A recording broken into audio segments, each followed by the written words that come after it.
talking about the news that was breaking when we went on air about 8 o'clock, which was that Zlatan Ibrahimovic has signed for PSG. There was some squabbling and haggling over what they were going to pay, but it seems to have been agreed, we believe, at around £35,000 a day. We can join French journalist now, Matt Spiro, who will tell us more on this, I believe. He has all the knowledge with what's going on in France. Matt, £35,000 a day, is that right? Hi, it's a big day. It's a big day for PSG and for French football in general. For a player like that to be arriving in Ligue 1 is pretty amazing. So Zlatan is in the capital. He's flown in a little bit earlier this evening. He's been taken to the Bristol hotel to go through the contract, to go through details. He's got his medical tomorrow morning, and he's going to be presented to the media tomorrow afternoon. So I think I think everything's done and dusted, and it's a pretty remarkable deal this for French football, as I say, in general, for them to be able to attract one of the best players in the world. PSG have been trying for quite some time. They've failed on a number of players, but to get Zlatan is fantastic for PSG.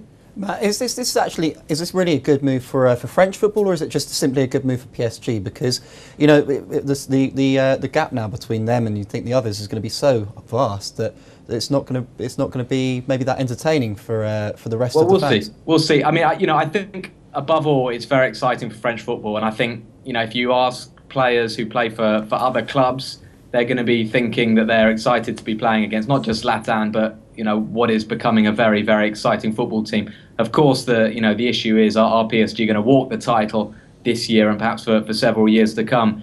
It's looking that way at the moment. What is a shame is that the big clubs traditionally in France, Marseille, Lyon and Bordeaux, are going through a very difficult patch, and there's no money at the moment, particularly at Lyon and Marseille, the clubs who've been in the Champions League recently. Lille are the team that have really got their house in order and realistically are going to be the most serious challengers. But it is difficult to look beyond PSG. But I think at the end of the day, the French have been used to their league being pillaged and all the best players just disappearing. So at the moment, people are just happy, to be honest, to see some really good players arriving in. So now you're pillaging the Serie A, is that right? Well, yeah, just it looks like they're just going to little clubs like AC Milan and picking a couple of their best players. So it's good. It's not just the fact they're getting good players, but Ibrahimovic has got a huge reputation, obviously around the world, but in France he's particularly admired. He doesn't get called a big game choker as much in France as he does it in England. So everyone's here is very, very excited, and it's going to be, I think, in the long term, it's going to help to raise the level of Ligue 1, even if it's going to mean a few years of watching PSG sort of march their way to the title.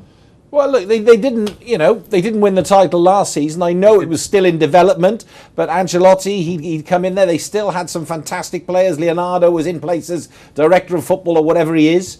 Yet they were sort of pipped by little Montpellier. By little Montpellier, it was a fantastic story. I think the big difference is that PSG last season changed their coach halfway through. They were just top of the league under Comboiré, so you can question that decision. It wasn't easy. Ancelotti, I think, got a few things wrong.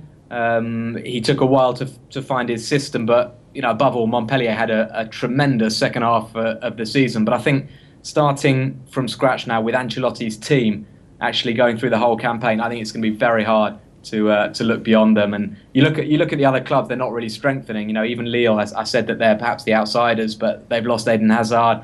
Montpellier have lost Giroud.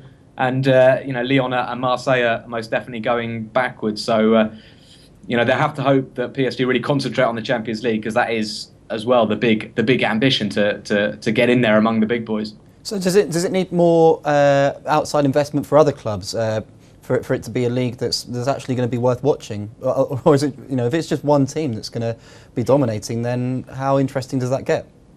Well, we'll see. I mean, up until now, the French league has been the most open league around. So, I think it's not going to be necessarily that easy for PSG. I think there are going to be competitive matches. I just think, it is probably going to be a one-sided title race this year and maybe the next, which isn't great. Now, we've got Monaco, who have got a billionaire Russian. Admittedly, they're in the second division, so they're not going to pose much of a threat this coming year. But already they're signing some pretty good players, and if they continue investing, that's going to be, I think quite interesting to follow. And also, don't forget that there's this difficult period at the moment for certain clubs because they're rebuilding a lot of the stadiums.